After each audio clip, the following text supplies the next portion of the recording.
2026 at 10 a.m.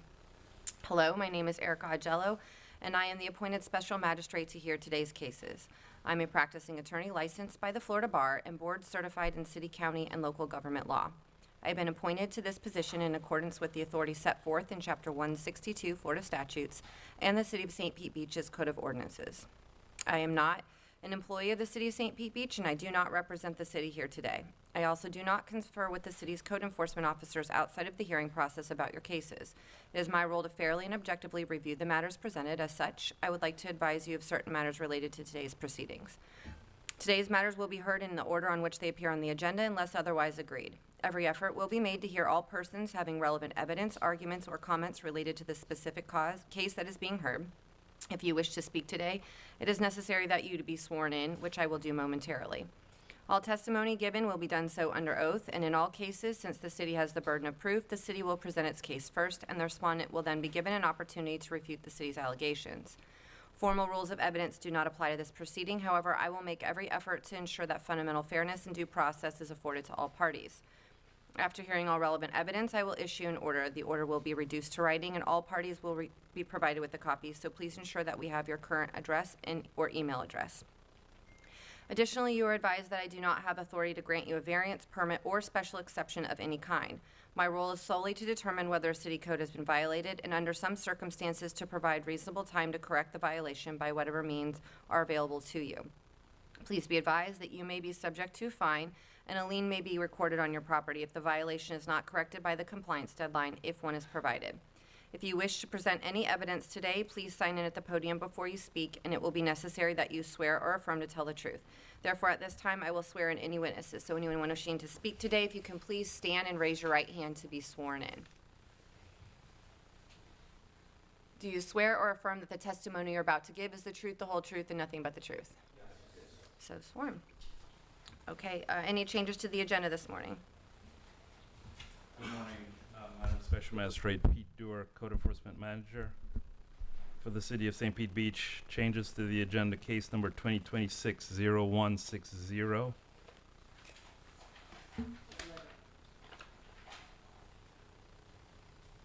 Repeat violations, 5B. Requesting an order of dismissal, please. Okay, I will go ahead and issue an order of dismissal on that case, and you will Thank you. receive that. Any other changes? No, ma'am, thank you.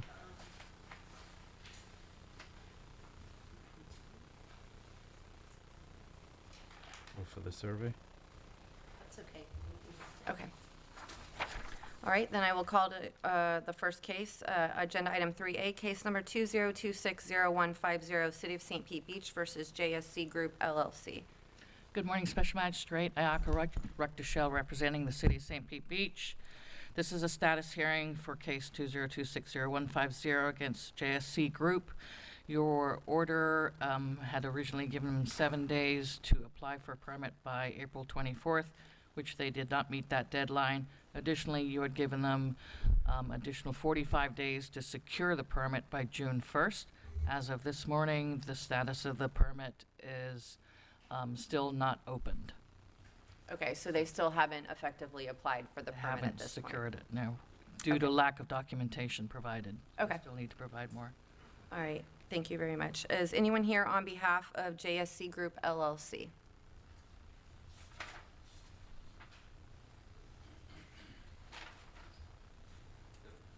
Good morning. Yeah, I just want to provide an update and an explanation for the delays.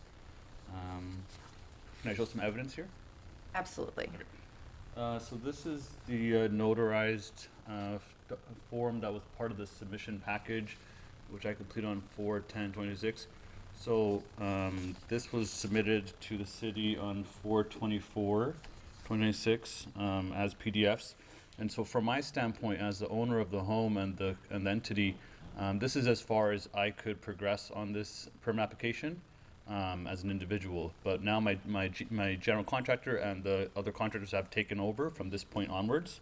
I have been in communication with them every day to try to get this submitted, and they have made some good progress here. A permit number has been authorized to us now.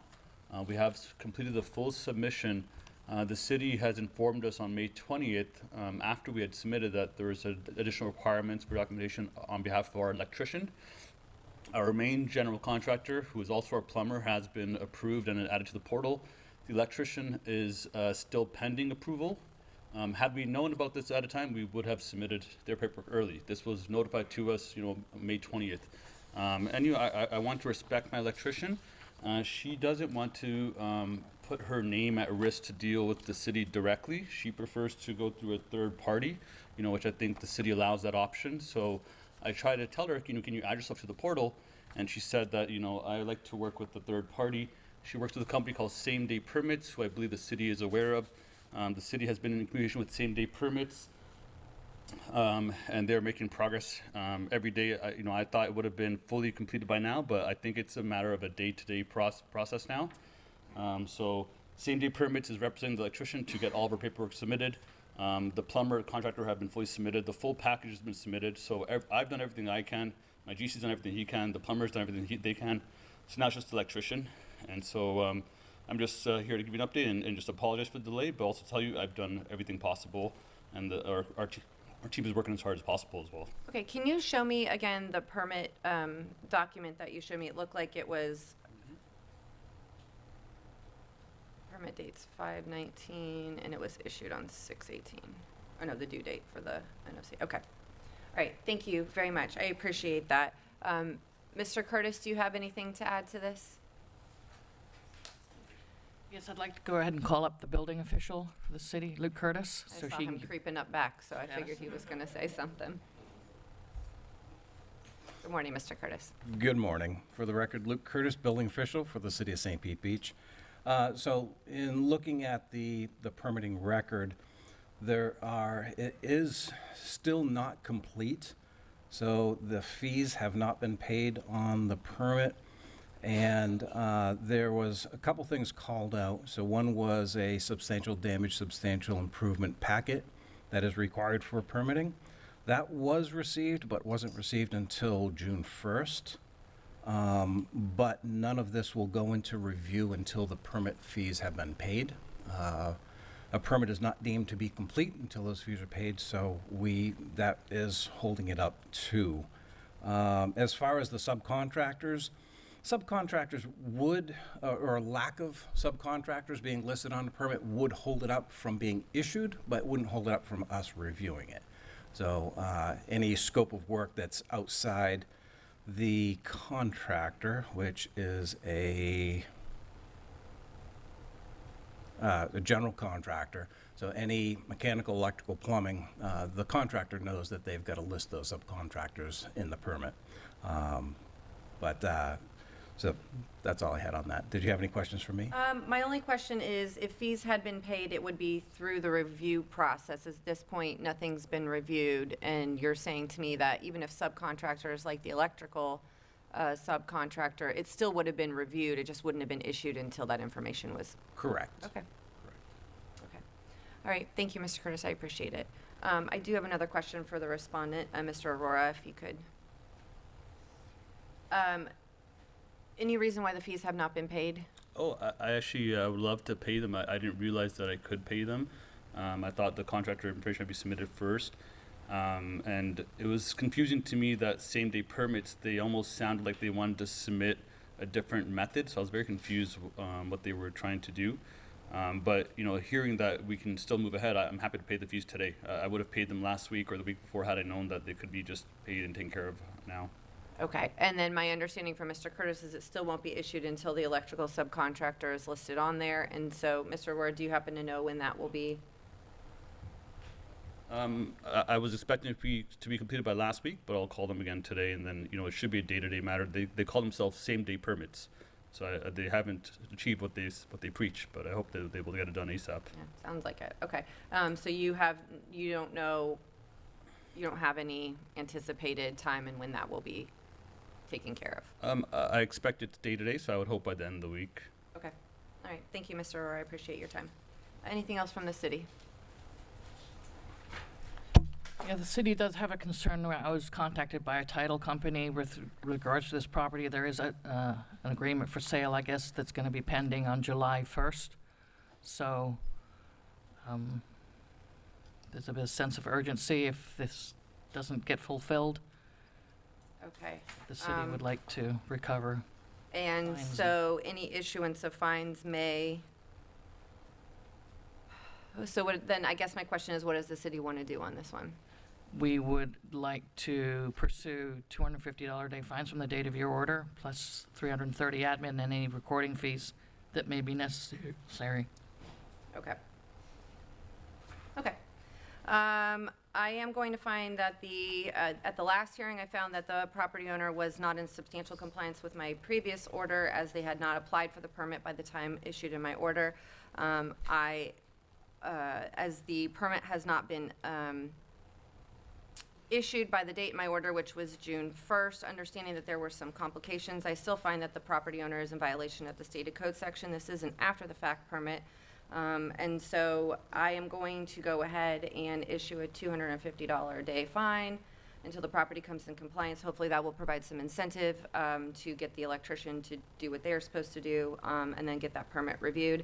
It is up to the property owner to make sure that once everything is submitted and the permit is received, that you notify the city, understanding it's the city is the city. Please notify code enforcement so that they know that you are in compliance, plus the $330 in reasonable administrative costs of the city, and any recording fees that might be necessary in order to effect a lien on this property. And I will get a written copy of that order out to all involved. Thank you. So thank you. Okay, moving on to 3B, case number 2026012, City of St. Pete Beach versus Lemke Ranch. Yes, so this is a status check for the property at 8840 Gulf Boulevard. The owners have obtained the permit prior to your deadline, and they actually achieved that on April 20th. So the city is only asking for administrative costs. Okay, anyone here on behalf of Lemke Ranch LLC? All right, Ms. Lemke, if you could. So the city is saying you were in compliance as of April 25th, however, they're still asking for the $330 in reasonable administrative costs. Do you have any response to that? No, that's fine. Okay. All right, I will find that the property was in compliance, and I will go ahead and issue an order assessing the $330 in reasonable administrative costs of the city. Thank you, Ms. Lemke. Have a good day. Moving on to case number 3C, case number 202500612, City of St. Pete Beach versus H&J Capital LLC. Status check for the property of 610 78th Avenue. The property was overgrown, had a broken fence. As of this morning, the property's still overhead, please. It's still in disrepair, and there's been no contact Or from the is owners. the additional debris out there new, or was that there before? No, it's been there. It's the been same there, okay. additional. I don't recall it from the last one. Okay. Okay, anyone here on behalf of H&J Capital LLC? Anyone here on behalf of H&J Capital LLC, 610 78th Avenue? Okay, seeing no one, I will find that the property is in violation of my order. I will go ahead and assess $250 in the $250 a day until the property comes into compliance, plus the $330 in reasonable administrative costs of the city and any fees associated recording a lien on the property. Moving on to 3D, case number 202601229, City of St. Pete Beach versus Tammy Care and Tracy Sadlier. Yeah, so Ayaka Ruckshell representing the city. This case, I actually was out on the property obtaining quotes for to secure a fence around the pool area, and I did actually run into the owner who was there and who said that he was there to actually put up a fence. And I asked him what kind of fence he was going to install, and he said more of a silt fence, and I said that wasn't going to be sufficient enough to secure it, and that the city was obtaining quotes to do that, and he said he would come in and try to do that then, and there's been no further correspondence from him. He needs to provide a survey in order to fulfill the permit requirements, and I don't think he's willing to obtain that cost. So the city is going to have to now fork out to obtain a survey. So for that reason, we'd like to continue this case so that we can obtain more quotes for that. I actually have the 3 fence quotes, but I now have to obtain a survey quote as well. Okay. All right. Is anyone here on behalf of the property owner? Tammy Care or Tracy Sadlier? Okay, seeing no one, I will go ahead and grant the order of continuance then, and I guess we will do it to a date July? certain, so yeah, we'll do it for the July July 13th special magistrate date. Okay. Moving on to case, agenda item 3E, case number 20260046, City of St. Pete Beach versus Robert Pardo.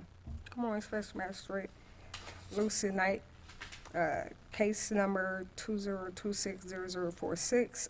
It's a status hearing, 28 days from your order about, oh my God, I went blank. Having the yard in complete. I took pictures on 2 days. I went out May 6th. Can you put this on the screen? Thank you. And it was not in compliance.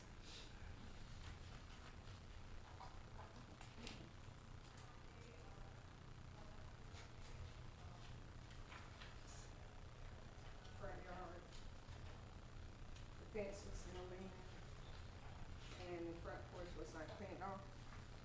So I went back on Friday, June 5th. Everything was in compliance then. That's the front. It's the porch. The side yard where the grass was high. So he's now in compliance.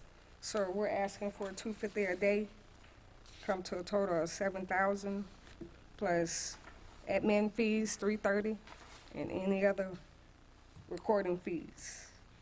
Okay, so you're asking for $250 a day from, The date of your order, May 8th. well, my order was April 20th, so May 9th would be May the 9th. day after my order required that. So from May 9th until June 5th, is that Yes. correct? Yes, ma'am. Okay. Okay. Anyone here on behalf of the property owner, Mr. Pardo?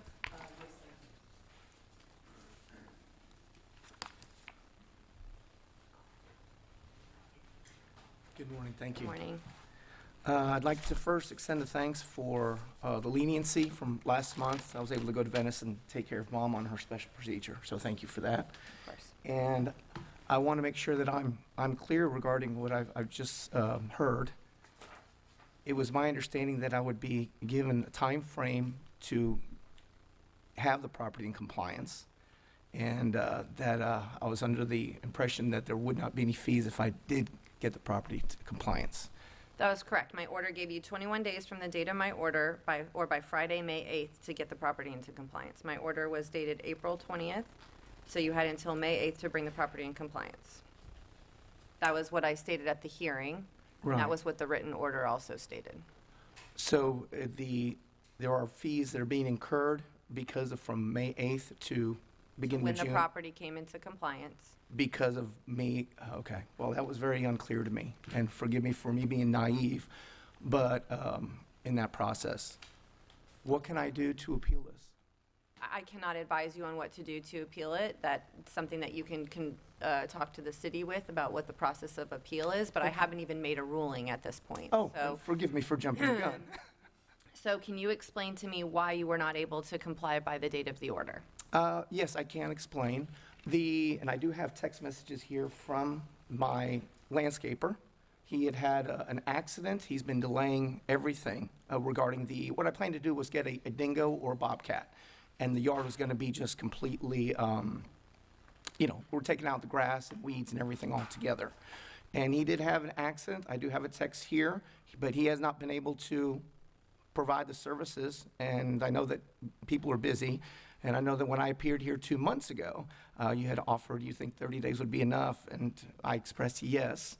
But I also wanted to share my thoughts that, we all thought we would be back in our homes probably within 4 to 6 months. So things do occur, and I do have text messages showing that my landscaper had accidents taking place.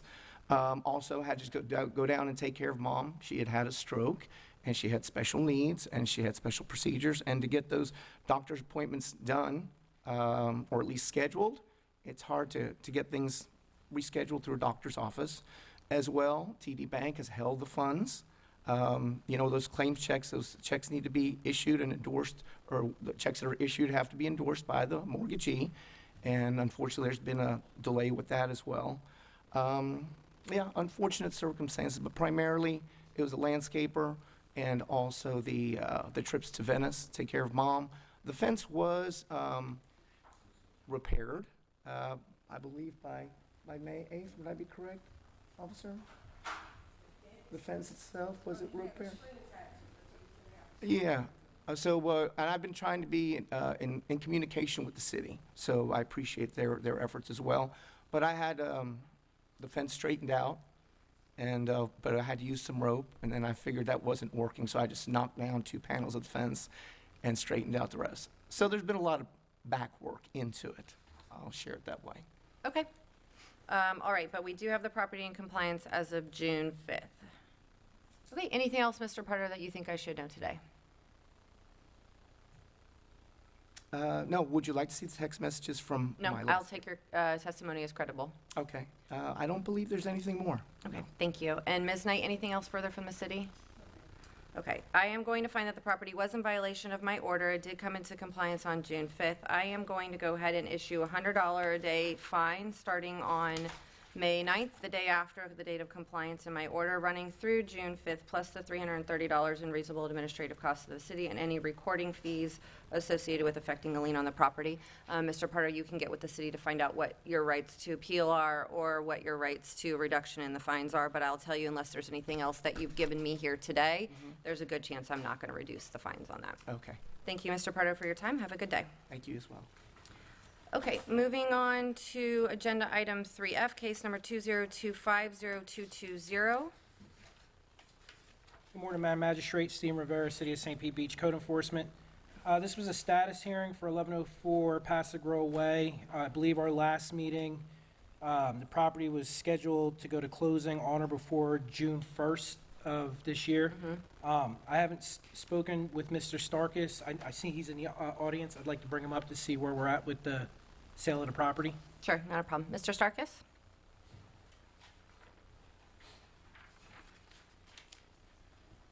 Yeah, so it was scheduled on June 1st, but buyers, they have also option to extend for 2 months, and we had conversation, so that's what they asked. So they asked for an extension to extend for 2 months. If it is possible to extend this Okay. situation, and I Yeah. hope it's gonna be resolved. I understand. And they don't have any other rights to an extension in the contract, just the 2 months? Yes, Okay. that's what we have. Okay. And is it anything, I guess, can you tell me why do you know why they're asking for the extension? How they explained, they have approved already loan, but lender, he asked instead of 10% of down payment, he asked for 20, and those like changes came up, and they have to collect more Okay. finances. Okay, so if it's going to be extended for 2 months from the date of the scheduled closing, which was June 1st, that would put it at August 1st, correct? Yes. Okay. All right. We've been down a very long road on this property, Mr. Starkis, and I know this is not your fault. So Mr. Rivera, anything else from the city? No, you're already kind of going down Yeah. that path with where we're at with it. I know. I don't have anything. The last conversation and a copy of the contract that we have said it'd be on or before Before. June 1st. So. But if they have a right of execution to an extension on there on the contract. So, okay. I am hoping we are nearing the end of it. I do not want to do anything that will otherwise cause this closing to not move forward. That would bring the property into some kind of compliance with the new owners being able to do something with it. I know you've been through a lot on this, so I'm getting real close to this is the last time. Going to go ahead and continue this until August 10th. If it doesn't close on August 10th, I don't know what to tell you, but I'm pretty sure we're just going to have to move forward somehow on it. Yes. So I will continue this until August 10th. If it doesn't close by on or before August 1st, then at that point, maybe I will have to start imposing some fines on it, Yeah, because I at this understand. point, I it's hope it's gonna go. I know you do too. You want to get rid of it as well. I can understand that. So thank you, Mr. Sarkis, for your time today. Of course, I'll get you an order to that effect. All right, moving on to 3G, case number 2024053, City of St. Pete Beach versus Dolphin Watch 3. Good morning, Special Magistrate Lucy Knight. Case number 2024053. It is on the 471st Avenue, the mini splits and sidings. She had to June 8th for the next appearance, and I would like to call up Mr. Luke.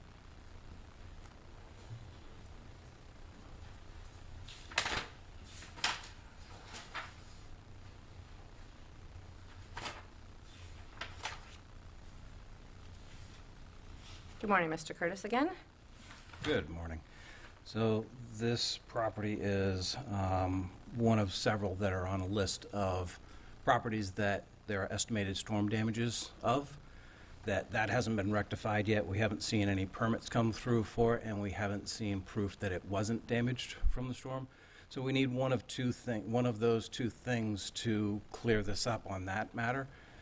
From the regards of the permit for the work that was done without a permit, we are still waiting on supplemental documents. They converted non-conditioned space into conditioned space, so we need additional documents, which we have yet to receive. But even once we do receive that, if we receive that this permit will be held and will not be issued until we have some solution as far as, you know, The again, SDSI determination. confirming the stance of the damages or lack of damages, Okay. one or the other. All right, thank you, Mr. So at this point, no permit's been issued. Correct. Okay. All right, thank you, Mr. Curtis, I appreciate that. Anyone here on behalf of Dolphin Watch 3? I don't see Mr. LaRoe here. Anyone here on behalf of Dolphin Watch 3, 471st Avenue? Ms. Knight, have you had any communications with the property owner or counsel, Mr. LaRoe? Okay. Okay. All right, then I am going to find that the property is in violation of the stated code section and my previous order, as it did not come into compliance by June 7th.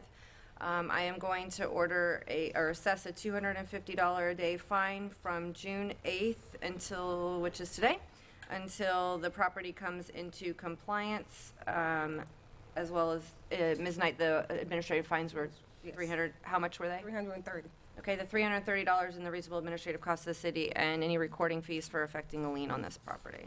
Thank you.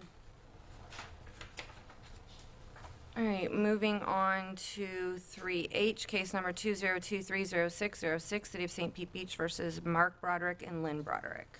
Good morning again, Madam Magistrate, Stephen Rivera, City of St. Pete Beach Code Enforcement. This was a status hearing to assess any fines or fees that may be related to the case. I did speak with Mr. Broderick. I also confirmed it with our planning and zoning. They have to come back for another Board of Adjustments hearing. That's not scheduled, I believe, until the 28th. 29th, I'm sorry. So we would like to just continue this to July. To the July 13th 13th hearing, date? yes, ma'am. Okay, in hopes that they get the, And I believe Hearing. Mr. Broderick's here as well. yep, okay. The August hearing? Maybe we should take it to August, the 29th. I'm not sure what the process is with the Board of Adjustments. It is kind of close. So there is a 30-day appeal period of the Board of Adjustment order, so I would concur with our officer that maybe the August 10th? would be better. Yes. Okay, This way we're not so packed in there. okay. Okay.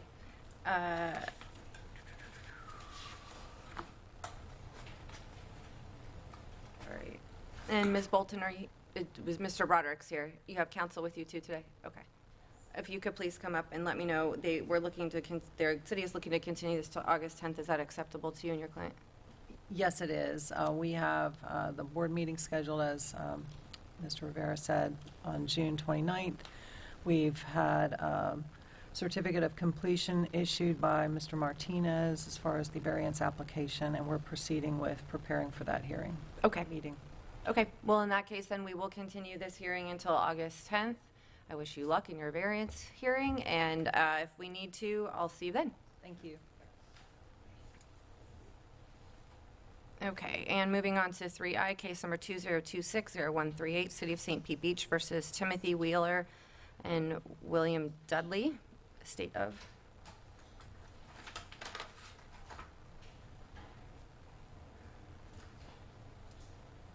Officer Knight, case number 2026-0138. Respondent Timothy Dudley Wheeler and William J. Estate. Violation address 520 72nd Avenue. Violation description, the property is in violation of section 33.7A, density and intensity, section 98-33, Florida Building Code, residential amendments of the Code of Ordinance of the City of St. Pete Beach.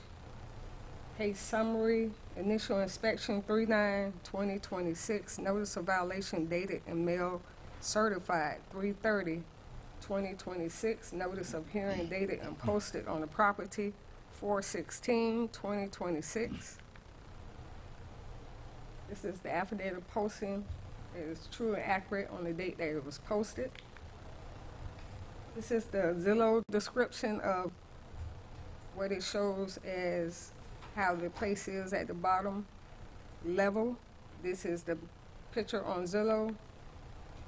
This is the amount they charging per month for the downstairs, 1 bedroom, 1 bathroom, 750 square feet.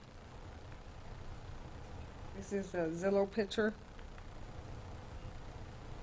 The kitchen on Zillow, the living room, the garage.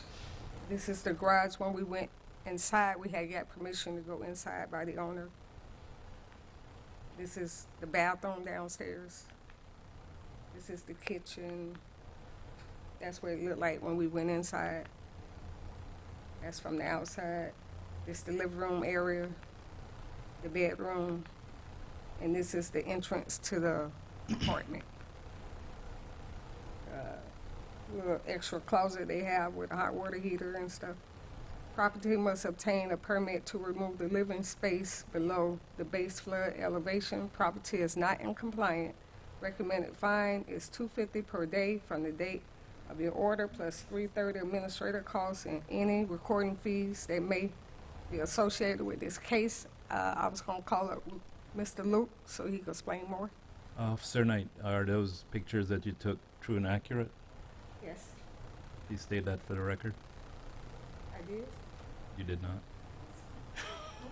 I'll take the testimony that the pictures that you took are true and accurate. Thank you. I did.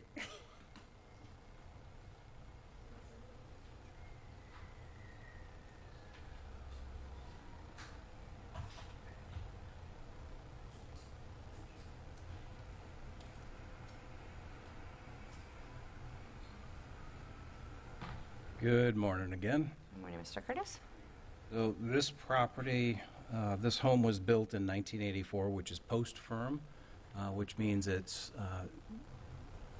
elevated and built to be conforming, so that there's nothing on the ground floor that would be damaged in the event of a storm, floodwaters, etc. So no habitable living space on the ground floor.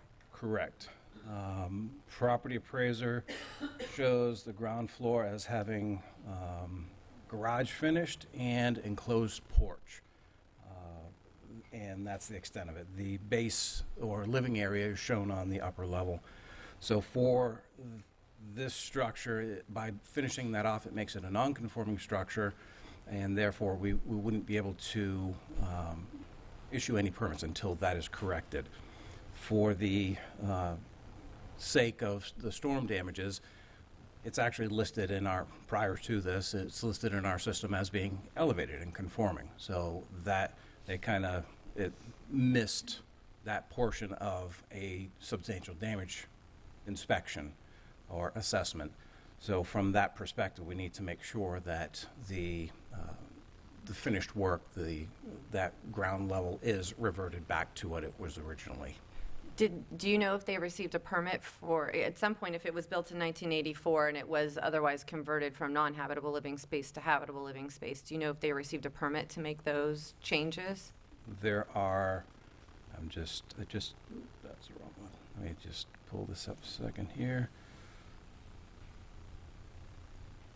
This current system, we did review this prior, and my current system only goes back so far, but we didn't have anything that showed that it was finished. Okay. And even property appraiser. So hypothetically, if a permit was pulled at some point, then that would be transmitted to the property appraiser, and they'd show that as as living area on the ground floor. But there's no permits in our system. Okay, so you have no record of any permits being issued for the conversion of the base floor Correct. being into habitable space? Okay. Okay, thank you very much. Oh, I do have one more question, Mr. Curtis. The violation is for increased density and intensity. I know you're not in the planning department, but can you speak to that at all? No. Okay. I can get somebody that might be able to speak to that if you'd like. I'm okay with that, that's fine. Okay, sorry. No, you don't need to apologize. Ms. Knight, can you speak to you were the one who issued the violation. Can you speak to the evidence that supports that there's a violation of density and intensity? No, ma'am. Could I call Mr. Steve up? I'm not acquainted with that part. We're going to try to get a zoning official here, please. Mr. Barry. Sorry about that.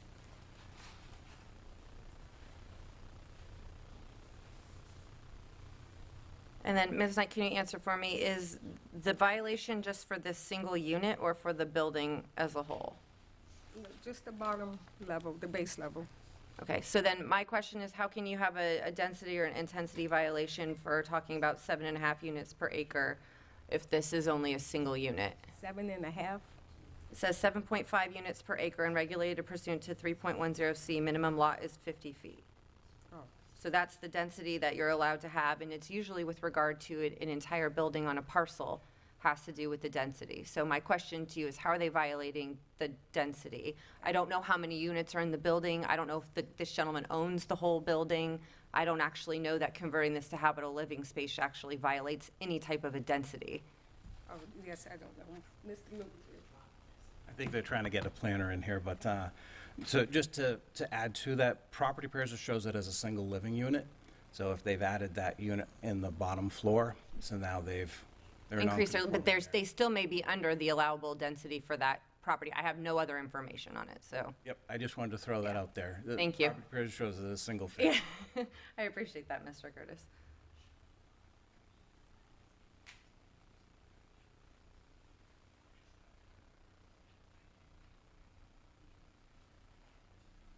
It's also noticed on this notice of violation, though I say it's not specifically called out, that it's renting out the bottom level. There's no violation here, Ms. Knight, for any type of rental for that bottom level, is there?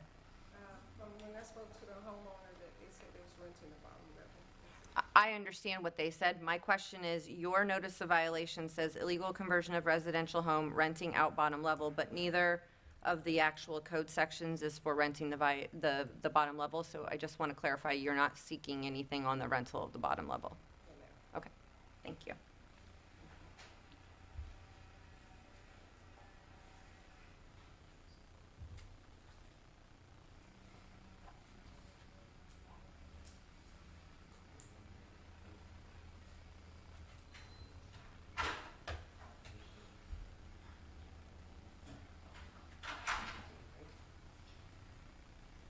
Does the city want to move forward on the density increase violation?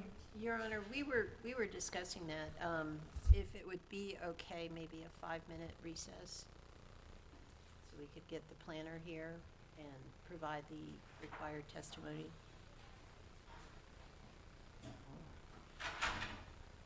Okay. Just like a moment to review with him, I believe. Okay, certainly, then we will be, let's go off the record. We'll come back at 10:45. Thank you.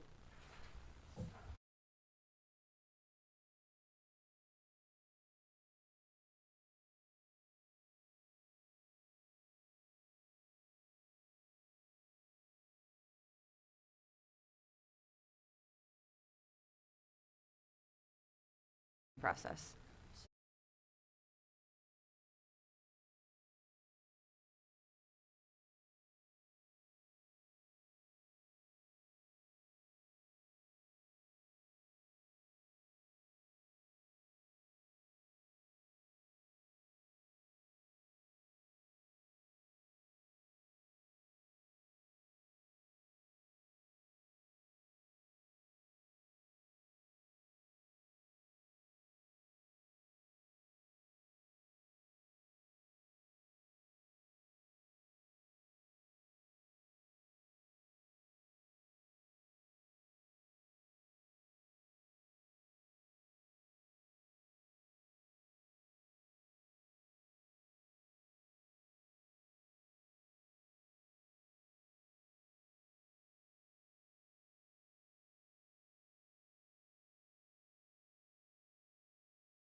back on the record then at 10:43.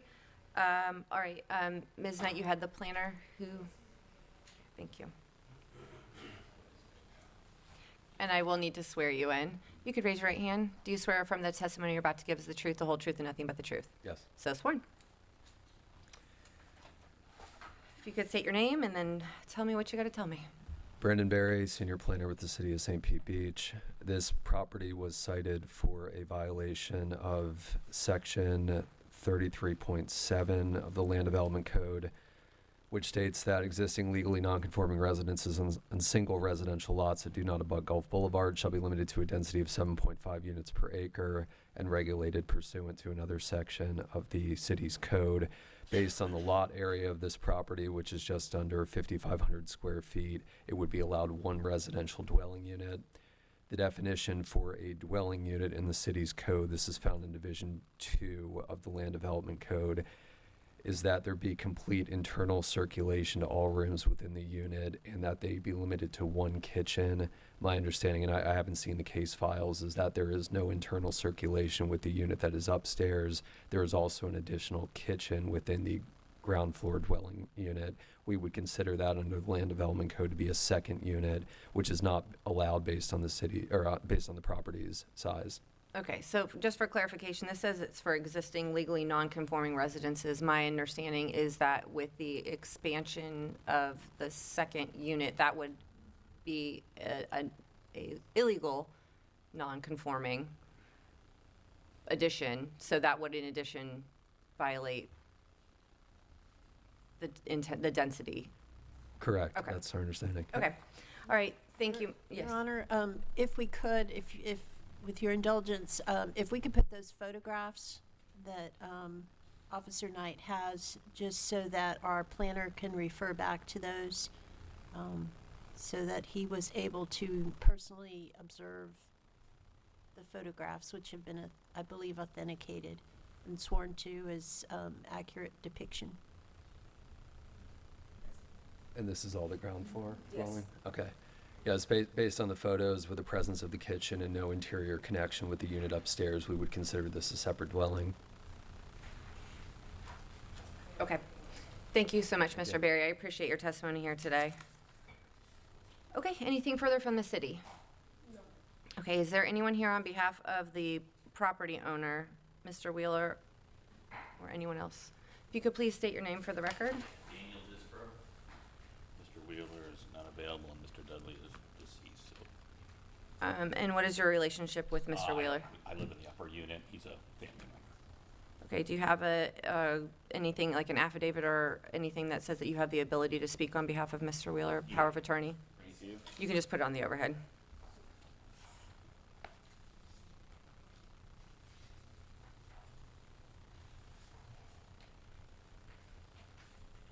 Nope, other way.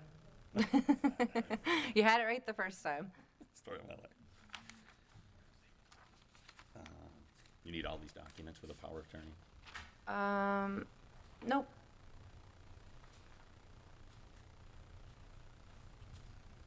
Okay. Thank you very much. I appreciate that. And can you just kind of let me know what's going on with this property? Yeah, this is kind of confusing for us too. They've owned it over 20 years. They bought it just like it stands today. We've always, I've been living upstairs for over 7 years, and we've always had a tenant downstairs. So we were just kind of blindsided by the question marks. And I've met with wonderful people. The city came over, took some photos. I guess for my better understanding from the planner, being there was 2 kitchens and there was, I want to make sure I get the language right, there was no flow. There's no internal connection between the upper unit and the downstairs There unit, is. so it's considered a 2 units. There's a common area inside the unit that goes from upstairs to the downstairs. So there's a staircase interior to the unit that goes both? Yeah. Okay, so, and, so then it would, okay. So then, Mr. Berry, would that be considered a single unit if there's an it does have 2 kitchens, so it still technically violates it, is that correct? Correct. Okay. And for the record, if that did get picked up on the microphone, Mr. Berry said correct, so. So then it does have 2 kitchens, and then do you or Mr. Wheeler have, I know you said that he purchased it this way 20 years ago. Do you have any information or documentation that there was aside from the testimony that there was a ground floor unit. We've looked, there's nothing. Yeah, there's nothing that spells it out. I know that was their relationship, Mr. Dudley and Mr. Wheeler. One lived here, one stayed in New York. When Mr. Wheeler came down, he stayed in the bottom floor, and Mr. Dudley. Mr. Dudley was They did it upstairs. for years, and they don't come down anymore, and obviously Mr. Dudley's no. Mr. Dudley passed away, okay. Okay, does the city have any questions for Mr. Disbrow? Okay, all right, thank you, I appreciate that. Ms. Knight, anything further?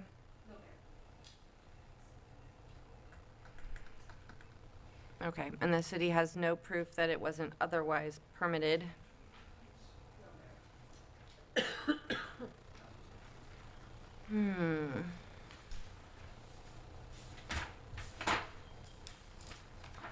Okay. All right, based on the testimony here today, I am going to find that there is a violation of the stated code sections.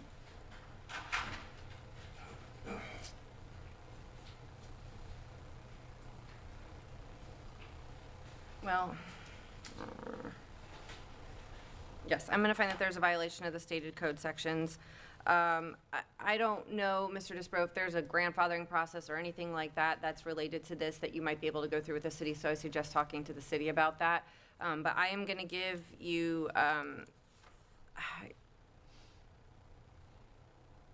30 days to either apply for a permit to remove that downstairs unit or try and work it out with the city. And then we will be back here 30 days on July 13th to figure out where we are and what's going on. Thank you. Okay. Moving on to agenda item 3J, case number 20260096, City of St. Pete Beach versus Michelle and Jamie Crook. Good morning, Special Magistrate Lucy Knight, Officer Knight. Case number 20260096, respondent Michelle Crook and Jamie Crook. Violation address 4381 Poncetta Drive. Violation description. The property is in violation of section 123.1, permits required, section 6.15, fences and walls of the Code of Ordinance of the City of St. Pete Beach.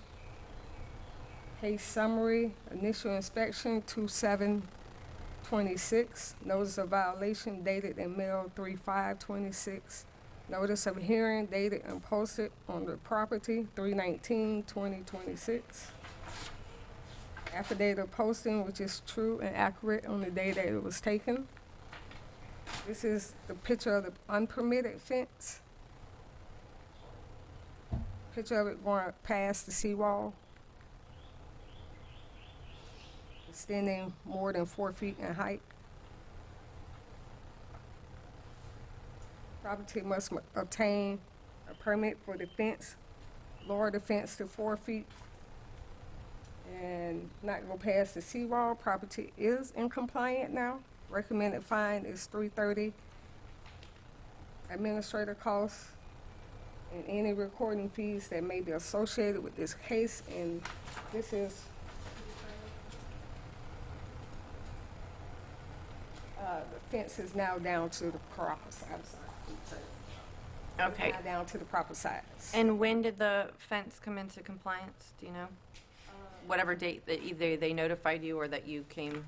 I went back out there. Okay, and what date was that, do you know? That was like May 1st, I think it was. May 1st, okay.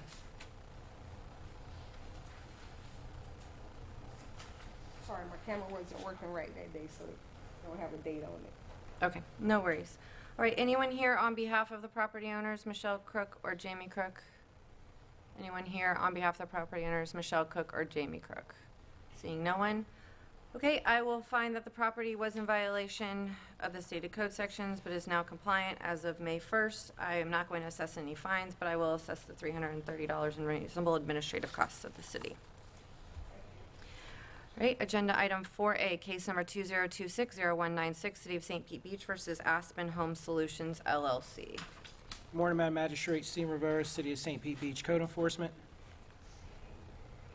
Case number 20260196. The respondent is Aspen Home Solutions LLC. Violation address is 3500 Casablanca Ave. Property description: property is in violation of Section 12.2, permitted principal uses and structures of the Land Development Code of the City of St. Pete Beach. Case summary: initial inspection was 4/14/2026. Notice of irreparable or irreversible violation dated and mailed certified 5/20/2026. Notice of hearing dated and posted to the property 5/20/2026. Following is a true and accurate representation of what I witnessed. This is the affidavit of posting at 3500 Casablanca Ave. This is the Airbnb ad and 7-night rate.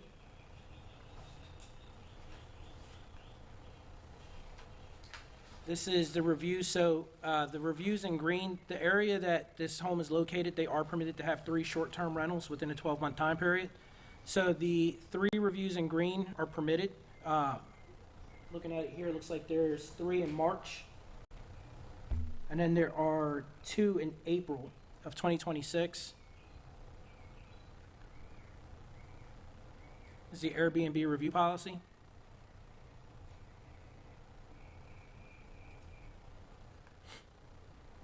Corrective action: the property is only permitted to have 3 short-term rentals within a 12-month period, and all other rentals within the same 12-month period must be monthly. The property is not eligible again for short-term rental until March of 2027. The property is not compliant. Well, I went back and looked today. I haven't seen any more reviews, so I'm going to say it is compliant at this point. Recommended fine is $1,000 per violation for 2 reviews, totaling $2,000. Plus $330 administrative costs and any recording fees that may be associated with this case. And that concludes my presentation. Thank you, Mr. Rivera. Anyone here on behalf of Aspen Home Solutions, LLC? Yes. If you could please state your name for the record. Good morning, Your Honor. For the record, I am Attorney Candace Ross Colucci on behalf of the respondent, which is Aspen Home Solutions. Specifically, Your Honor, I will state that looking at the alleged violation under Florida Statute 162.07, Florida Statute, I'll state for the record that I believe that it is the city's burden to prove that the property was used for transient occupancy. The transient occupancy for periods of less than 30 days, there's allowed only 3 within a 12-year period. And then it's also the burden to prove that that has been violated. Specifically, just looking at the reviews, which is the only evidence that has been submitted on behalf of the city, I would state that the actual check-in and check-out date for each stay has not been presented before this court. The duration of each stay has not been submitted.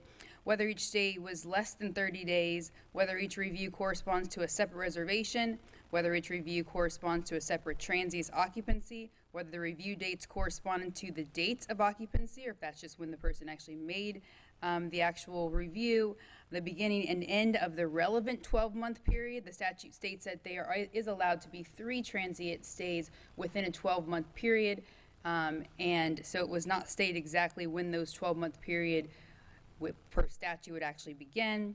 And then specifically, Your Honor, it looks like at the end of the presentation, based on what the corrective measures are, it looks like that the city has taken it upon themselves to determine and decide that the 12-month period would start of March of 2026 and would run to March of 2027.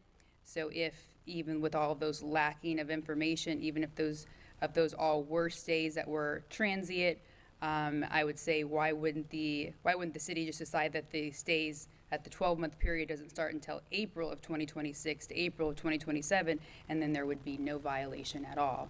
So based on that, we would present to the court that we believe that the city has not met their burden in today's case. But even if this honorable court was to determine that there is a violation, we would request time to correct the violation and to come into compliance, as this is the first time that my client has been made aware of these allegations and this violation. There's no prior violation. There is no, I would say, any risk to health or safety. So if this court was so inclined as to determine that there is a violation, we would ask for time to correct it without a fine being imposed. Okay, I do have a couple of questions. I know that you brought up duration, check-in, check-out. Have you had an opportunity to review the Airbnb review policy with regard to those particular, how those reviews are conducted after the stays? Just briefly, Your Honor, I just came onto this case, so I would say that it looks like it says that there is a certain amount of time afterwards that you have to review them. I do know from using Airbnb myself, there's been times when I have a late review, and I've asked to be able to review it after I've stayed there, and it does show for when the actual review takes place. So I think that's how it's supposed to work, but I'm not really sure. Okay. And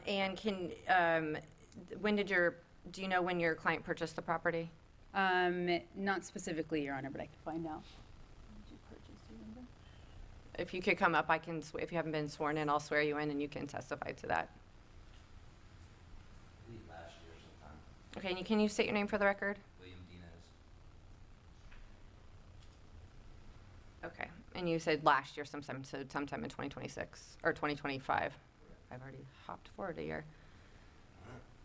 Okay. All right, thank you. Anything else further? Nothing further. All right, thank you very much. Anything else from the city? No, ma'am. Oh, actually, Mr. Demas, I had another question. How much do you charge for rentals on the property, on average? Do you know? Okay, so okay, thank you. I was gonna say, I did a calculation, they had for 7 days, it was $31.75. So it breaks down to like $453, $58 a day roughly. Okay. Okay, thank you very much. I am going to find that there is a violation of the stated code sections for the benefit of council. That is because the Airbnb review policy says it has to be done within 14 days of the date. It does say that it has to be the person that the reservation was listed under. No multiple reviews can be placed on the stay. The code section for the city's code does say more than 3 times in any 12-month period, so that would make the calendar start at the first short-term rental. So 3 short-term rentals or transient occupancies are allowed, but after the 3, the 4th one is when the first short-term one would begin the 12-month period. As for time to correct, the city has noticed this as irrevocable or irreparable. And that is because you cannot go back in time and unrent the property. So the code is violated. I am going, based on the amount of rental that has been testified to and the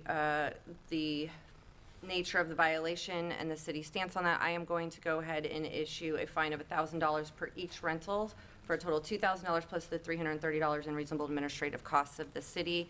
And I'm going to tell you the same thing I tell all of the people that come before me on these types of things. It's best to get with the city or in the jurisdiction that you're with to figure out what you are allowed to do with the property, not to do with the property. And with that, I will get you a written order to that. Just make sure I have your contact information. Understood. Thank you, Your Honor. Thank you very much. Okay, moving on to 4B, case number 202501777, City of St. Pete Beach versus Chris Spencer. Good morning, Special Magistrate Ayaka Rectichelle, representing the City of St. Pete Beach. This is case number 202501777. The respondent is Chris Spencer. Violation address 7290 Bay Street.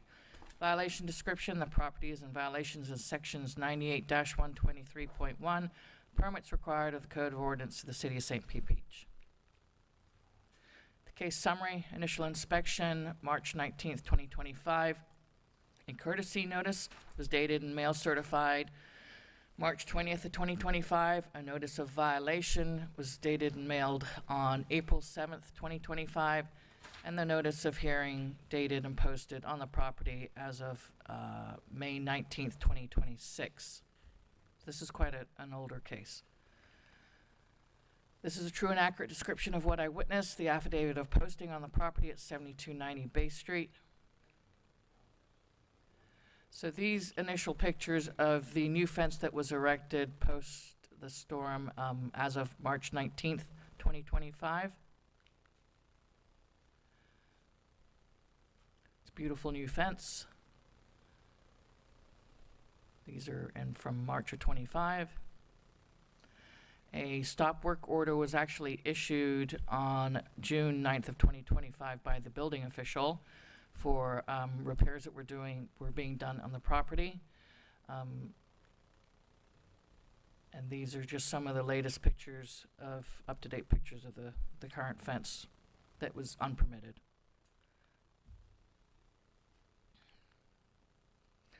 So the corrective action is the property must obtain an after-the-fact permit for the fence. The property is not compliant. The recommended fine is $250 a day from the date of your order, plus $330 in administrative costs and any recording fees that may be associated with this case.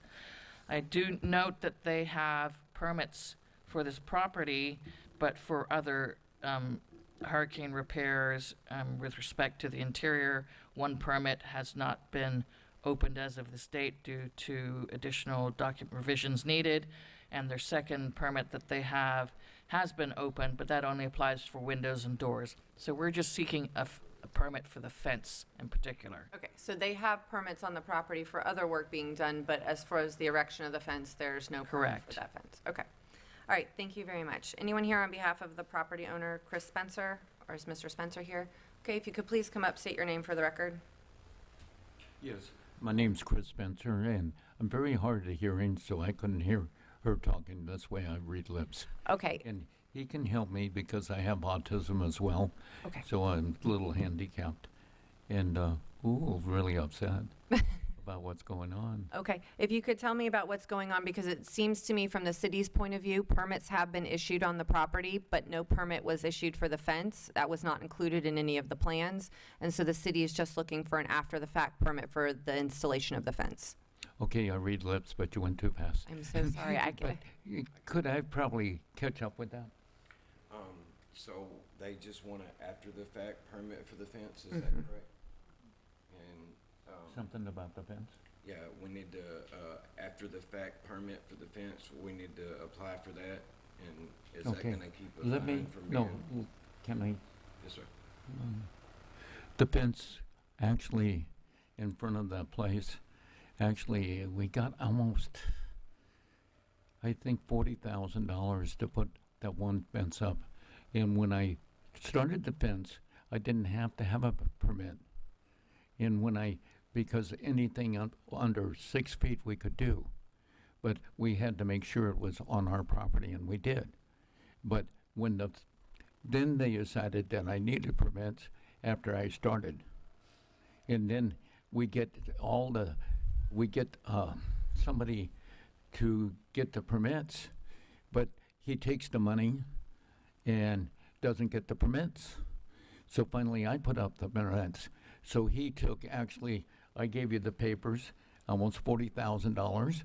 You know, the city is letting people come in and rape us. And it's really getting hard. There's getting some liability in this.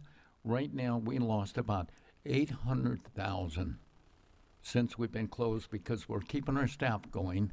We have a treatment center that's been helping people, but we can't help any people anymore. We can't get permits. And when I bring people here to get permits, I never see him again. This is the only guy that started to get permits for me, but he took my money instead of getting permits. And I gave her the list. We're also going to go ahead and sue for the, we're trying to get, I'm a little upset. I can understand. Go ahead. There's a rule in the state for 6-bed for sober living that you don't have to get a permit. I've already spent, I think, $80,000 for attorneys now over the last 5 years prior. And now the one thing that's holding me back, and finally the city here finally decided to have it before we went to court. And I was really upset about the attorney that I had because he kept negotiating. I just wanted to sue. But now I do have a attorney that will sue for the 6-bed. And there's what's the name of Matt Ramage? Ramage. Matt Ramage is kind of a famous person. He had a 6-bed, 2 6-bed in what the city? Tampa. So, Mr. Spencer, I appreciate that. Okay. However, we're not here about the sober living facility and the bedrooms you're allowed to have. We're just here about the fence permit. So, We're just here about the fence permit. They're here for the fence permit. I'm here to help the city And I don't represent the city, so I can't help the city, and this is not the appropriate place to raise those concerns. So we can get the permit for the fence? Oh, yes, Oh, we did get the permit for fence. They let us put this fence up, and they took that down. After, I think it was almost, He lost a lot of money to a general contractor that ripped him off. I think they heard that, but Yeah, we did get it approved, the fence. okay, we have the building official here, so can I have him talk to me about what permits the city has issued for the fence? Just briefly, please. You want, go? Oh, just, no, not yet, just stand by. So, Yes, you feel free to stand right over here so you can stand right here so you can see him. so for the record, there's multiple properties that Mr. Spencer has. There was another property, and it's across the street. I don't know what the address is, that did work without a permit for a fence also. They eventually got a permit for that property. But for this property in question, there is no permit that was applied for the fence. Okay, so the property across the street had the permitted fence. That's how I got confused. Yeah, and the 7290 Bay Street does not have a permit for the fence. Correct. I think you're right, but I didn't know. I thought the permit was for both. Okay, so, My mistake. okay, no worries. Then, Mr. Curtis, if they came in for an after-the-fact permit for the fence, how long would that take to be approved? I don't know where the queue is right now, but for our plan review, we are up to date. There's probably no more than 10 or 12 in the queue. So we could probably, if we're given all the required documentation, we could probably have it resolved or reviewed rather within a week. Okay, okay. Anything else, Mr. Spencer? I didn't quite understand that. I have to get a permit to do the fences. They're gonna work with this. Right. I'm trying to figure out timing. So I'm going to, my thinking was to give you 30 days to get the permit. And from Mr. Curtis's testimony, that should be sufficient time. With everything. I'm sorry, could you go to the microphone, Mr. Spencer, just because we do have a recorded record? My problem is, I can't get permits, even on the 30 days. I can't get permits. When they get permits with my people, I don't get the permits. So this is just for the fence, and you could have your, One fence has got permit, and we got a one does not, right? But I'm really having a hard time to get permits, because I can't get anybody, like, I can get a contractor for my, I'm so confused. I have leaks in roofs, and I can't fix my roof until I get everything clear. Last rain, another roof went down. I can't, if you go by, we're just putting paper up there, so that, not paper, but we can't nail it down. We can't put roof down, nail, because we get a permit.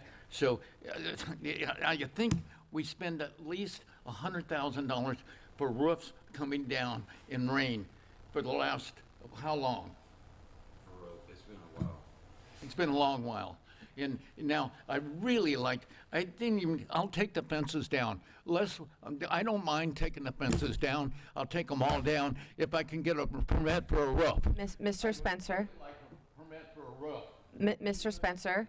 It will Mr. make Spencer, my can you do me? plants and my stuff that I have Mr. in the Spencer, houses and all the can you do me a favor? Can you take a deep breath? upset. I know, can you just take a deep breath for me? It's okay, I understand. I can understand your frustrations. And I wish that I could help you, but I cannot. Only thing I can do is the fence. So, I'll do this. I'm going to find right now that there's a violation, that just gives you time to fix it. So I'm gonna give you 30 days to either get an after-the-fact fence permit or take the fence down. Whichever Okay, I'll is. take all the fences down. And I'm just That'll be dealing fine with if I can get a roof. Okay, I can't do a tit for tat. I don't How have can I authority. get a permit for a roof? That is something that you need to discuss with the city. I unfortunately. Yeah, I can't. Point? No, I can't help you with anything about getting a permit. That's going to be with the city. I don't represent the city. Thank I'm you. independent. I understand, so I'll try to get the permit for the roof. Right. Where do I get permits? How can I get permits? So you talk to someone with the city who can help you with That's that. the problem, the city won't give me permits. I cannot control that. I cannot assist you with that. I'm so sorry. The attorney. Thank you so much. Okay, so I just make sure we have your contact information so I can get you the order that will have the information in it. Email, mail, whatever's easiest for you. And then can I get your name as well? Sean Ross. Okay. SEANSHA. Okay. All right. Thank you, Mr. Ross. Thank you, Mr. Spencer. Not a problem. So 30 days, we'll be back here on July 13th if we need to. Okay? Yes.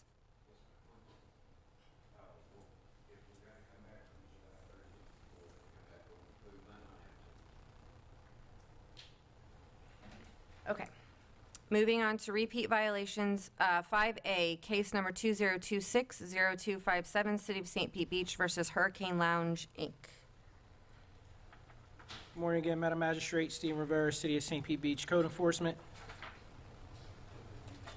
Case number 2026-0257, respondent is Hurricane Lounge, Inc. Violation address is 809 Gulf Way. Violation description, the property is in violation of section 44.5A, 1 and 2, and B, 1 through 10, standards for existing beachfront lighting of the Code of Ordinance of the City of St. Pete Beach. Case summary, initial inspection was 5/8/2026. Notice of repeat violation dated and mailed certified, 5/20/2026. Notice of hearing dated and posted to the property, 5/20/2026. The following is a true and accurate representation of what I witnessed. This is the affidavit of posting at 809 Gulf Way. So this is lighting on the northeast side of the property. It appears to be lighting off of a stairwell, rear stairwell. That's on the northeast side of the property. This is lighting on the front side facing the beach. For clarity, or transparency, I should say, part of these lights, so previously the property was in violation for lights that were at the top.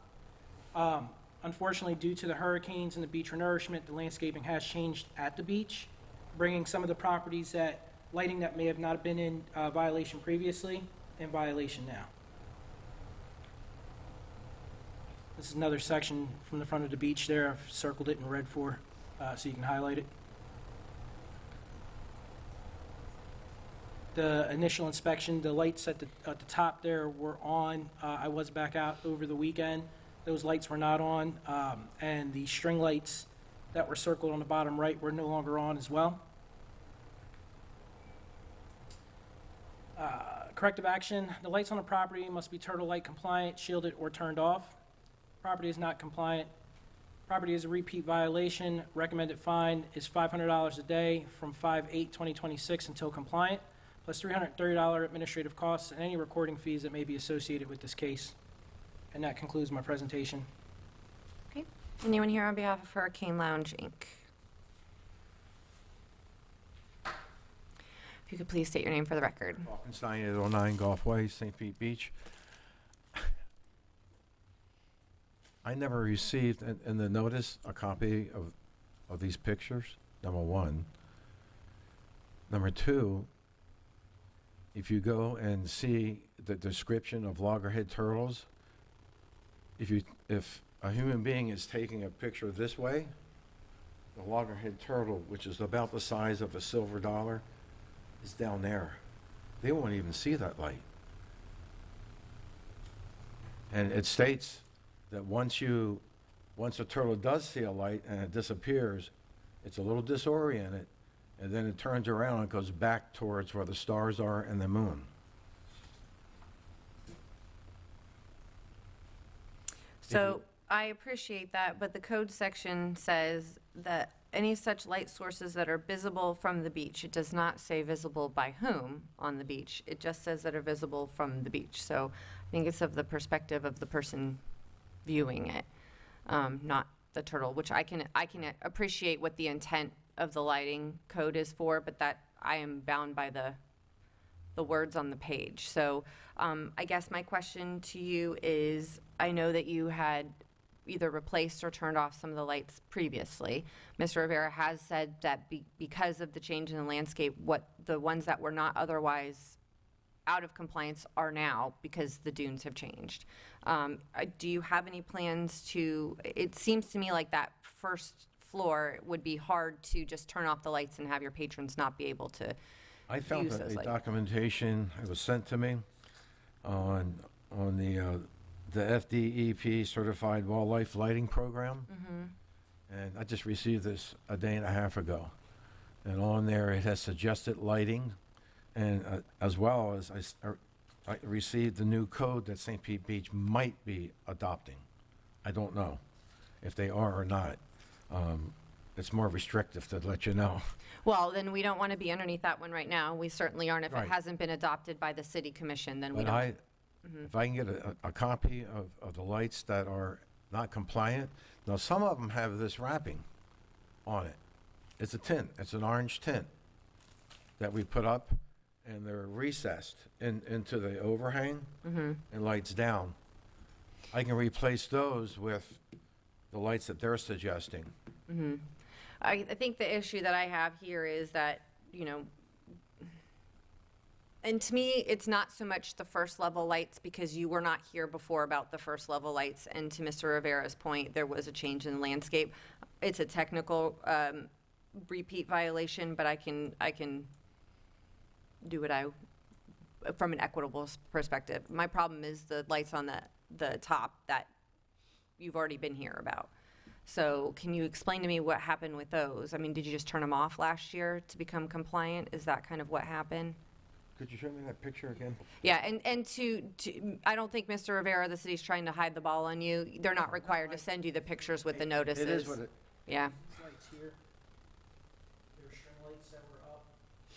The rest of these were all out.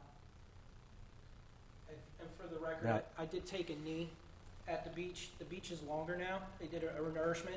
Beach is longer. It's also almost 3 feet higher Than it was. The dunes that have washed away again, and that's why I wanted to be transparent about it, because yes, sir. it is a repeat violation. A technical not repeat, yeah. necessarily something that he did purposely, right? Right. So, for transparency, the beach has changed. And because of that, you have lights now that aren't compliant.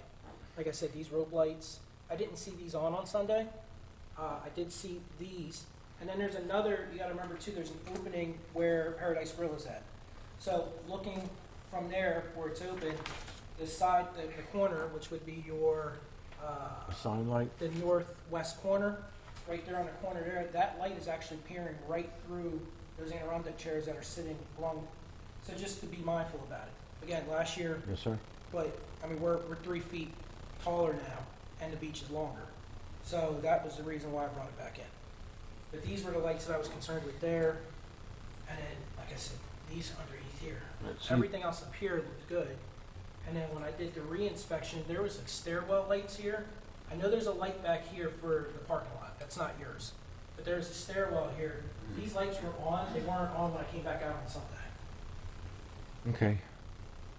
See, believe it or not, before you came, there was one day that I could stay late. Somebody did plug these upper lights in. I unplugged them. I used Gorilla Tape. Okay. And they were on, luckily, and it wasn't at 9:36. It was right after sunset when I saw that they were on. Yeah, I know there's more than one light source that's back here. So this back parking lot, it's not from your building. That I do, Okay. that's from there's the lot that's back here. And Right. just to point out, there's a lot behind, like a parking lot behind their building. There's looked like the Duke may have replaced some lights on the Yes. pole up there. It's like daytime, that's not his property. The lights that I'm concerned with. there's Are the actually- stairwell lights? And I'm zoomed in because I'm actually further out on the beach, not right up against the dune there. Just to kind of give you a placement of where I was at during the inspection. Okay. I try to be fair, like you sir. said. I mean, I know turtles aren't, and I'm super tall, 5'5", right? But I know turtles aren't going to be standing up looking for light. They're going to be kind of crawling across the beach. So I usually take a knee when I take my pictures. This way I can see kind of both perspectives, where you're gonna be at between the water and the dune. And again, I don't think this is maliciously done, but it is, like you said, A technical violation. I'll go back and, if I can get a copy. I can, yeah, I got your email, I can Yes, provide sir. you photos. Yes, sir. And And I have worked with him in the past. He again, I don't think this was malicious, and full transparency, but I have to uphold the code. There was a repeat violation, and I'm trying to hold everyone to the same standard. Right. And understanding the city, when there is a repeat violation, does not give any opportunity to cure. Under the statute, I have the ability to give you time to cure the violation. So while I understand it is a repeat violation, I don't have to give you an opportunity to cure. I can issue up to $500 a day. In this case, I'm not going to do that. Can I ask, I mean, I'm going to tell you, I'm a little concerned with the just turning them off type of scenario, because to your point, somebody else could have plugged them in and turned them on. So it's up to you how you decide to cure it. But for putting the either the orange dimmable covering on top of it, or replacing the lighting for that stairwell and some of the other lights, how long do you think that would take you to do that, where I could give you a compliance date? as quick as I can get it ordered. I don't know what the timeline would be and how many other municipalities are requesting special lighting. Maybe August or July? Okay. Are you saying for reinspection, or are you saying? For a reinspection, yeah. I should have it done in 2 weeks, I guess. Okay, okay. That gives me a little bit more. Anything else further from you or from the city? From the city, Madam Special Magistrate. Yes. And I do respect the fact that you can make a decision based on the way Absolutely. you see this. But from Mr. Rivera's perspective, Officer Rivera's perspective, and this is maybe a public service announcement, even when the light source is not directly visible, and I'm saying this from the fact that we are certified yearly, that light source, the source's glow, reduces the natural contrast that guides hatchlings safely to the water. They orient towards the highest or the brightest horizon, and so preserving a dark landward backdrop is essential. So never mind the fact that it might not be direct line of sight, it's the glow that It's how much light it puts out as far as the light the pollution. emission of that. Correct. Yes, ma'am. Thank you. Okay, thank you, Mr. Dewar. I appreciate that, and we have that for the record. So what I am going to do is I'm going to find that there is a repeat violation, but I am going to give you 30 days to cure that violation and contact Stephen for a reinspection of that. And then if we need to, we'll be back on July 13th. If not, then good, and hopefully I don't see you ever again. And that sounds very ominous, but I just mean for a code violation. So, and then make sure I have your contact information so that I can get you an order. Okay. Thank you. You're very welcome. Okay, and moving on, we've dismissed case 5B, so moving on to case, no cases complied, moving on to 7A, case number 2026080, City of St. Pete Beach versus 5411 Palliway Land Trust. Lucy Knight, Code Enforcement Officer, case number 2026080, Respondent Land Trust, McMillan Christopher Trust, violation address 5411 Pally Way, violation description. The property is in violation of section 46-12B4, pattern of nuisance activity of the chronic nuisance property code of the City of St. Pete Beach. Final order imposing fines and costs.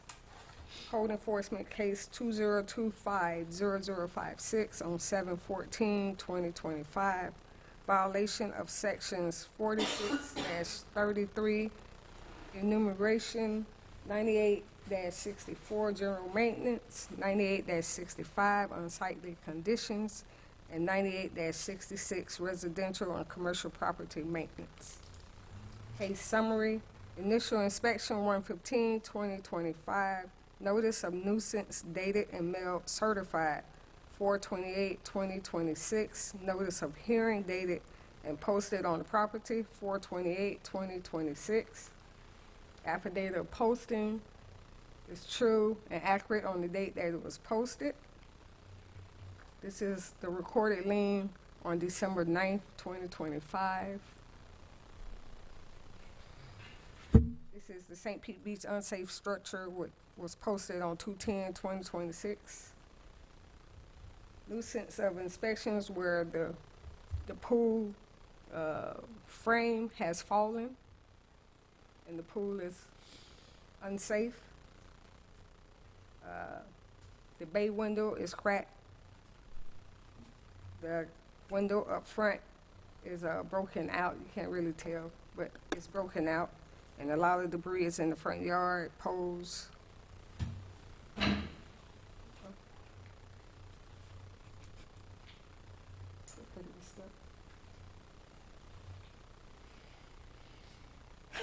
Yeah. Is it stuck? Yeah. Use the mouse.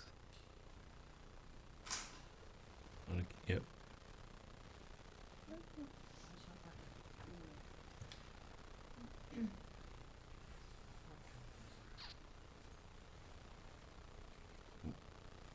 Is there not a mouse there?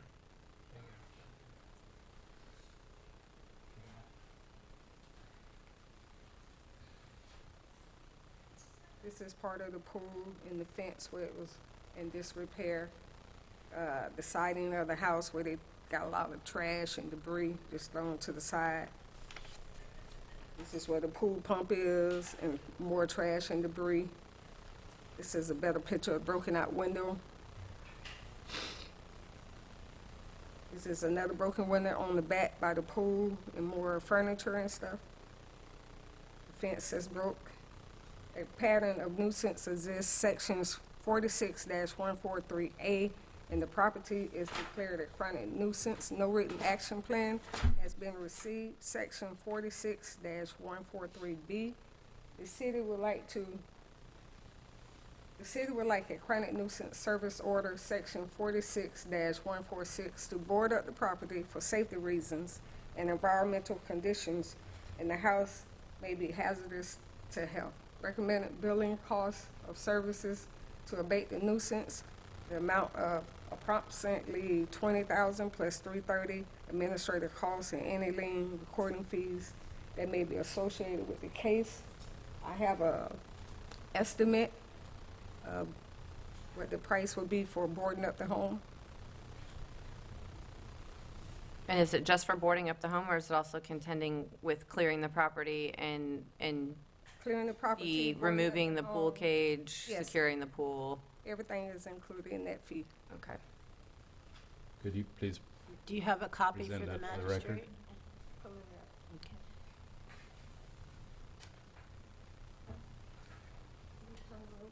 Go to the overhead, please, Jamie.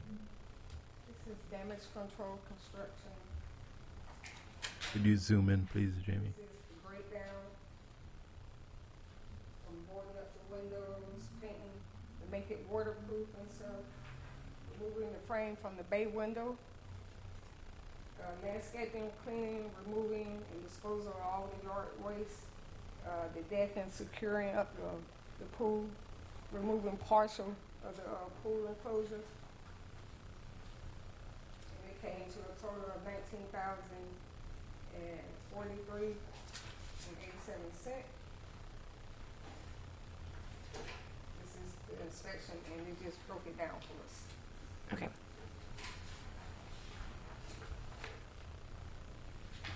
So my understanding is that you have not cited them under a particular section under sub A, but now you've cited them under subsection B. Is that correct?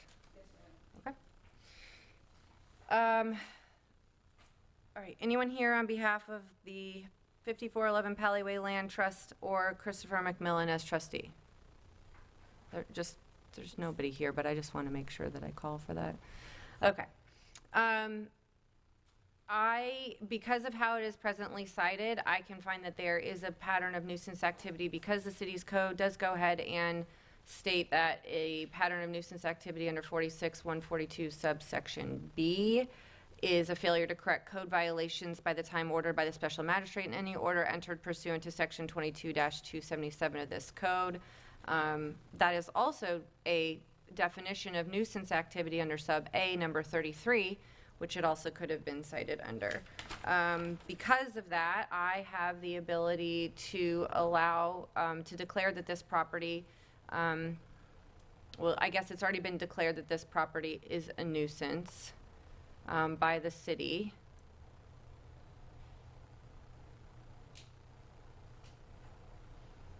And according to the city, they have not submitted a timely written action plan as a result of the violations as stated in that order. Do you have a copy? Was it just this notice that was submitted to the property owner, the notice of chronic nuisance that's in the PowerPoint? Okay. That was done on 4/28/2026.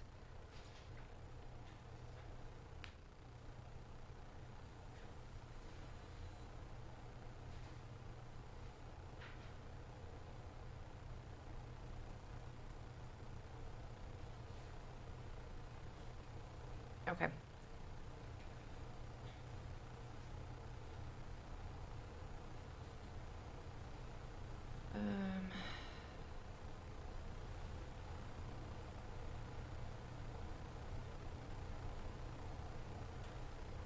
And do you know if there was any return on the certified mailing?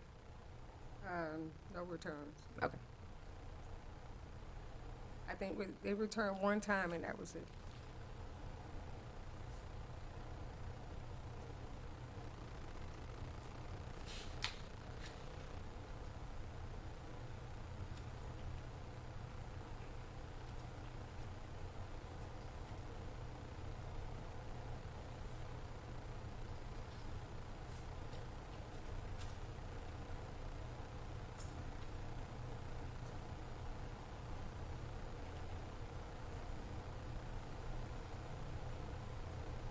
All right. Based on the review of the record and the evidence presented by the city, I am going to uphold the declaration of the chronic nuisance of the property and make a determination that no action plan as presented in the notice, which is legally sufficient, was received by the city. I will enter a chronic nuisance service order in accordance with section 46-146.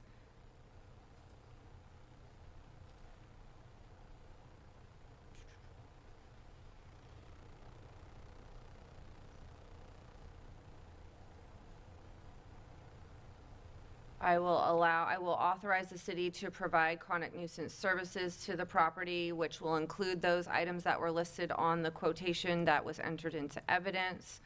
And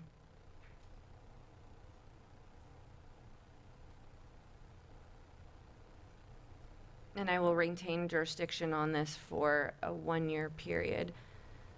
Anything else that is contained within the city's chapter 46 -141 and its subsequent sections.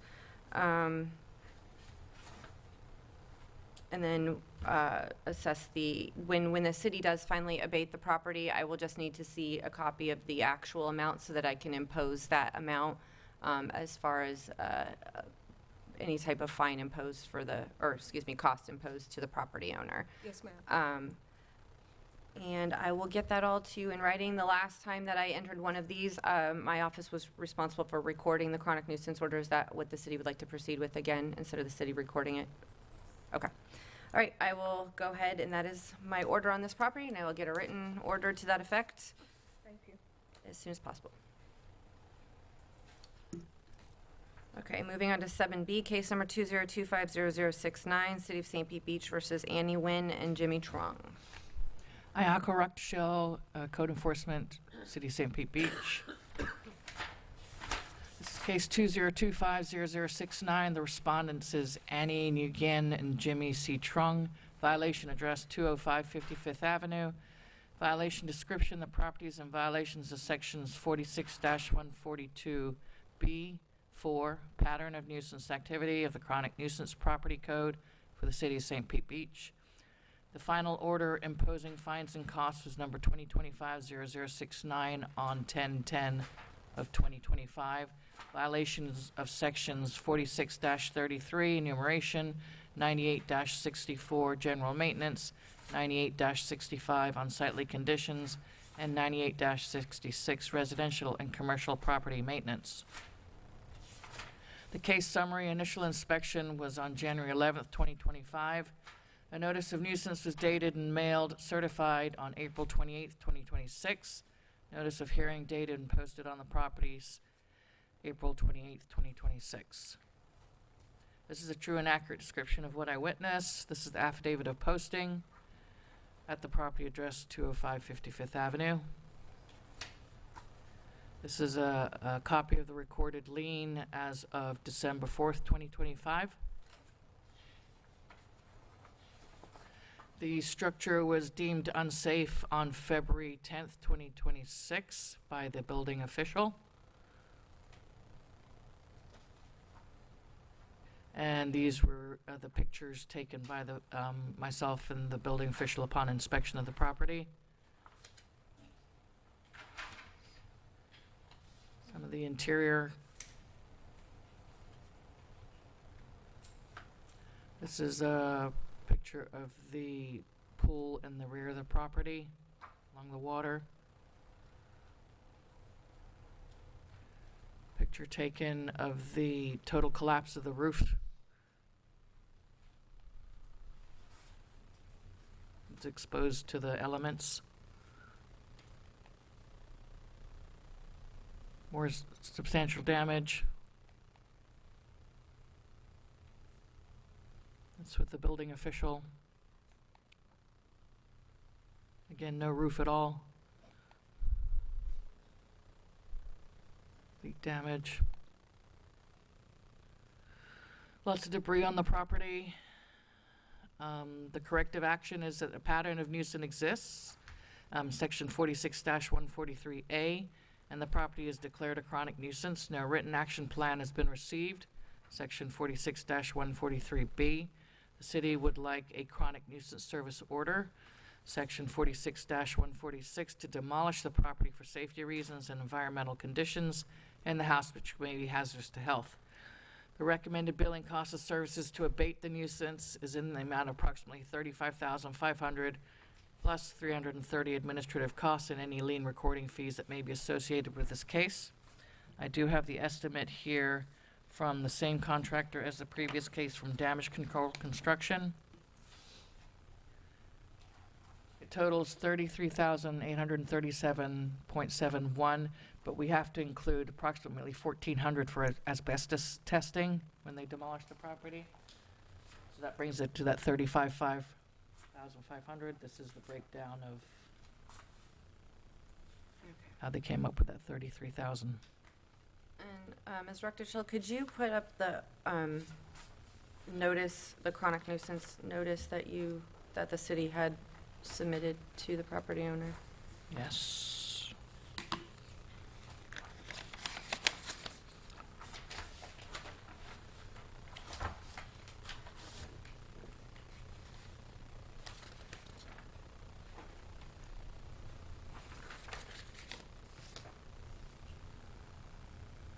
Thank you. Okay, and is there anyone here on behalf of Ms. Nguyen or Mr. Trong? Have you had any contact with them at all? I have. They live in California. Right. Miss Annie lives in California. She's not in a financial position to take care of this. Okay. And, yeah, with personal issues as well. So she's aware of this process, and she's probably watching online Okay. at this hearing today. Okay. All right, based on the evidence presented by the city, I am going to uphold the determination by the city that the property does constitute a chronic nuisance based on 46-144 subsection B, or excuse me, 42 subsection B. I am going to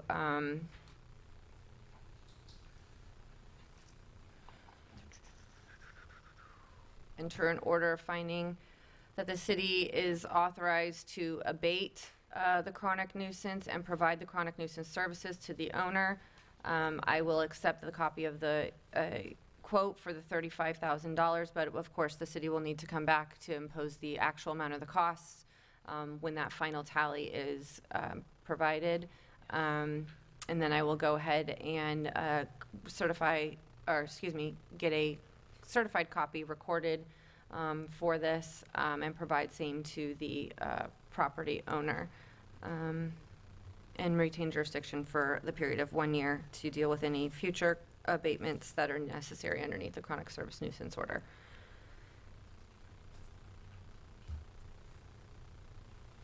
Okay, and I will get a written order to that effect to the parties. Thank you. There are no lien reductions, and our next hearing is July 13th. I did want to mention too, on the chronic nuisance orders, I didn't set a specific date to come back on them because I do not know when you guys are going to have the time to abate them, what that process is going to look like. So you'll just need to schedule another hearing. And I mean, I defer to your city attorney, but notice that to the property owners to let them know that we will be, that the city wants to impose the costs. I'm already granting the costs. I just need to know the final amount so that I can amend my order for the imposition of those costs and then record that as well. Your Honor, I think the city is also intending to do an additional courtesy notice before any of the work actually begins. Just to notify them that they will be entering on the property? Correct. Okay. Yeah, okay, perfect. Well, in that case, if there's no other business, I will see you all on July 13th. And we are adjourned. Thank you.